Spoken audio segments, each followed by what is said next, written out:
आवाज की दुनिया के दोस्तों, कैसे हैं आप लोग? मैं उम्मीद करता हूँ आप लोग खुश होंगे। अपनी जिंदगी का निर्माण बड़ी खूबसूरती के साथ कर रहे होंगे और इसमें आपका ईश्वर, आपके अल्लाह, वाहे गुरु और जीसस आपका पूरी तरीके से साथ दे रहे हो। आज मैं बात करता हूँ अमिताभ बच्चन के बचपन की। सन 1948 के आसपास का एक माहौल था। मैं आपको अपने कैमरे से वो एक आलम दिखाने की कोशिश करता हूँ। वो सीन था मई जून के महीने का। अब जो मई जून आने वाला है, आप उससे कल्पना कर सकते हैं। और इलाहाबाद में बताने की ज़रूरत नहीं है, ऐसी झुलसा देने वाली गर्मी पड़ती है। हरिवंश राय को एडेल्फी के जो मकान मालिक थे, एडेल्फी उनके मकान का नाम था जिसमें वो किराए पर रहे थे। उसका एक अल्टीमेटम आ गया था कि आप मकान खाली कर दीजिए, और उनके पास में सिर्फ मकान ढूंढने के लिए 2 महीने थे।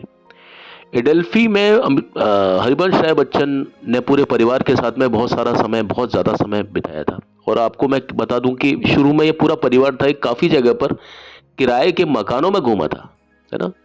और एडेल्फी में ही अमिताभ बच्चन का जन्म हुआ था। बच्चन जी हैं, वो अपने विद्यार्थियों एवं मित्रों के साथ में होली और अन्य त्योहार मनाते थे। जैसा कि मैंने आपको बताया कि बच्चन जी का पूरा जो वास्ता था वो पढ़ने पढ़ाने का था, और वो प्रोफेसर थे और साहित्य पढ़ाते थे, हिंदी। और वो अपने दोस्तों के साथ, अपने मतलब बड़े ही मिलनसार व्यक्ति थे, उनके साथ में वो होली का त्यौहार मनाते थे।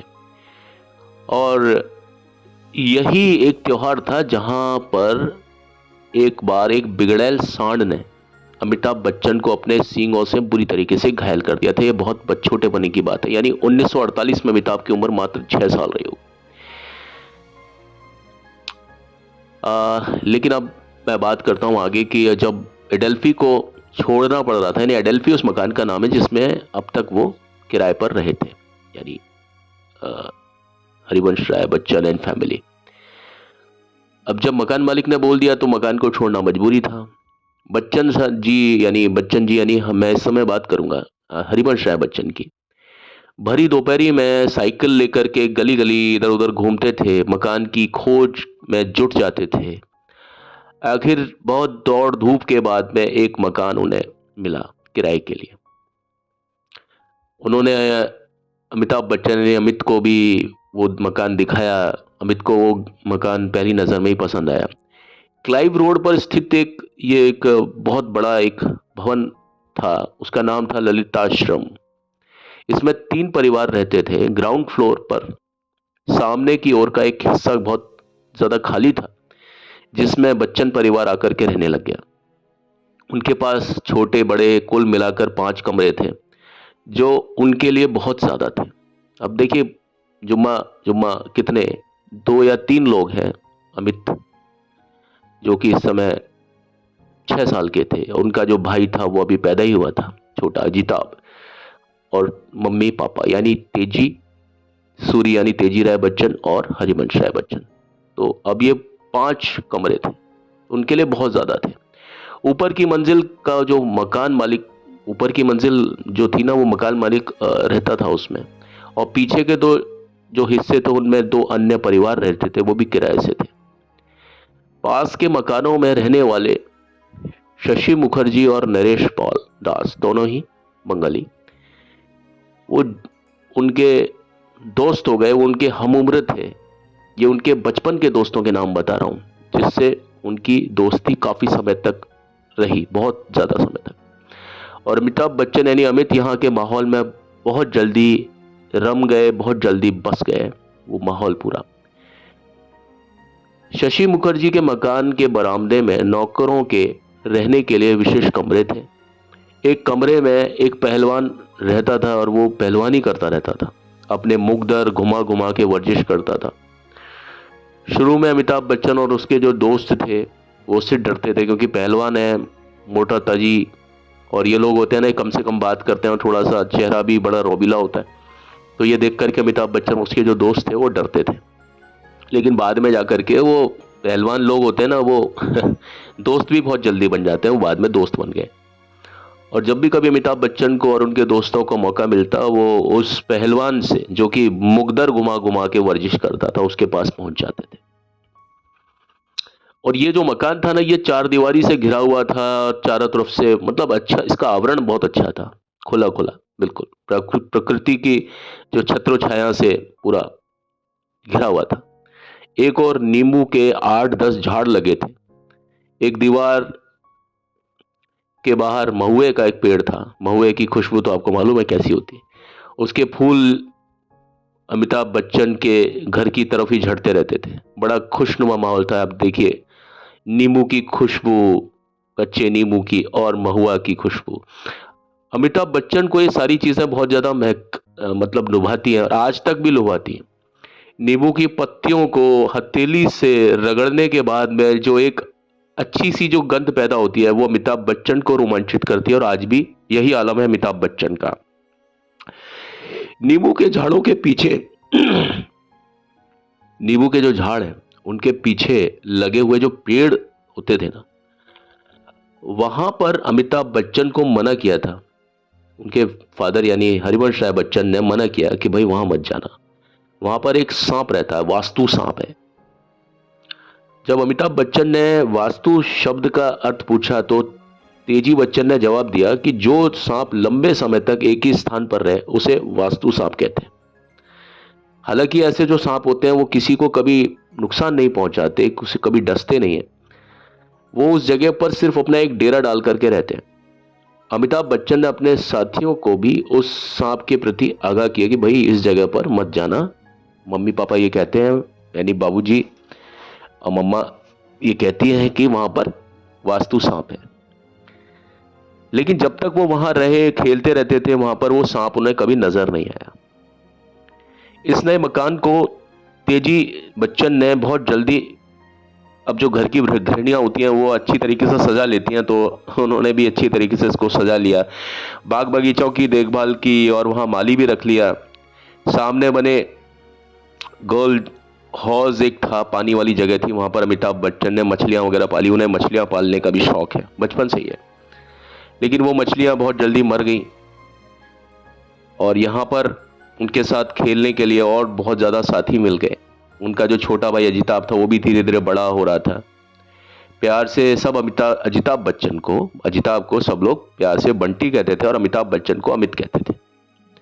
वो भी खेलने के लिए खेलने योग्य हो गया, वो भी खेलता था। सभी बच्चे मिलकर बड़ा हुड़दंग मचाते थे, गुल्ली डंडा खेलते, कभी पेड़ों पर चढ़कर अमरूद, कभी जामुन तोड़ते। आपको मैं इसलिए बता रहा हूँ क्योंकि अमिताभ बच्चन का जो जिंदगी थी ना, बड़ी इस तरह की रही है जैसे, हाँ, हम जो नॉर्मल जो जो ऑर्डिनरी जो कॉमन प्लेस लोग होते हैं ना, उस तरह की जिंदगी है अमिताभ की। एक बार अमिताभ बच्चन जामुन तोड़ने के लिए डाल पर चढ़े, पेड़ पर चढ़े, और डाल टूट गई और अमिताभ बच्चन नीचे गिर गए, और उनकी मरहम पट्टी की गई। यानी अमिताभ बच्चन भी बचपन में शरारती, शैतानी, जैसे एक गांव देहात में जो चीजें होती है ना, गांव के जो बच्चे, हम गांव को इसलिए बोलते हैं क्योंकि अब शहर में वो चीजें नहीं रही है ना।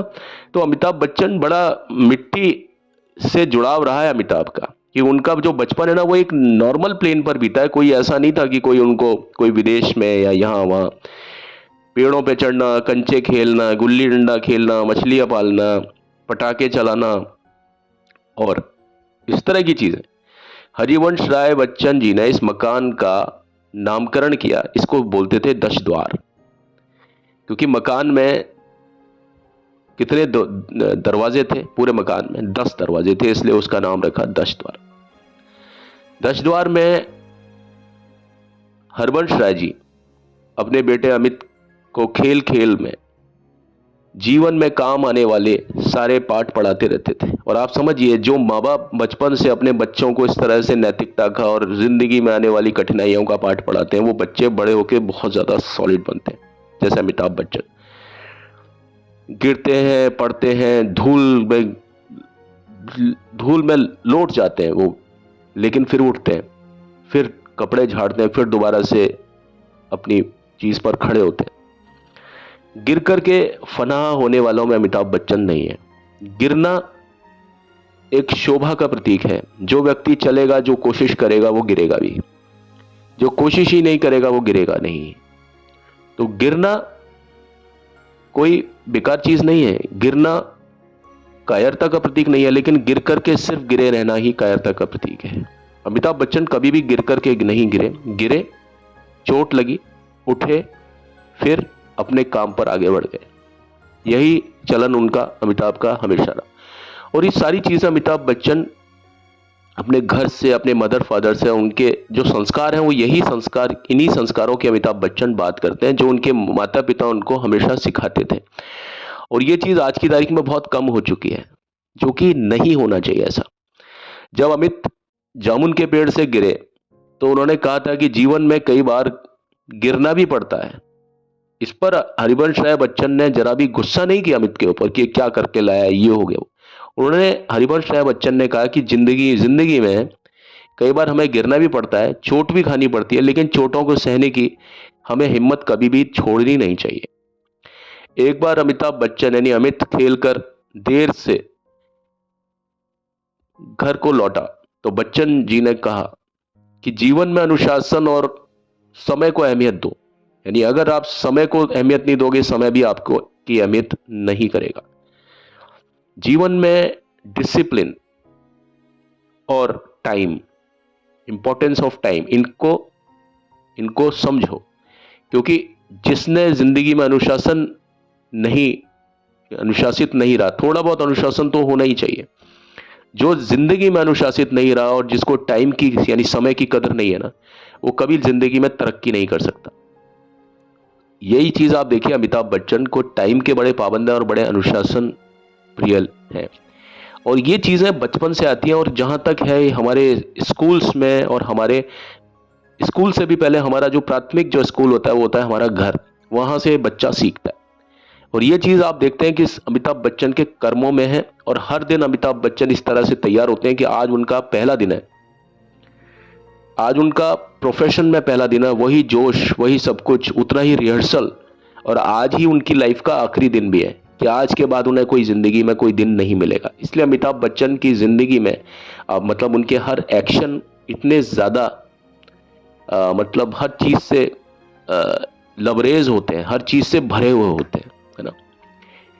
और ये वो समय था, अमित बॉयज हाई स्कूल में 3rd क्लास यानी तीसरी क्लास में पढ़ते थे।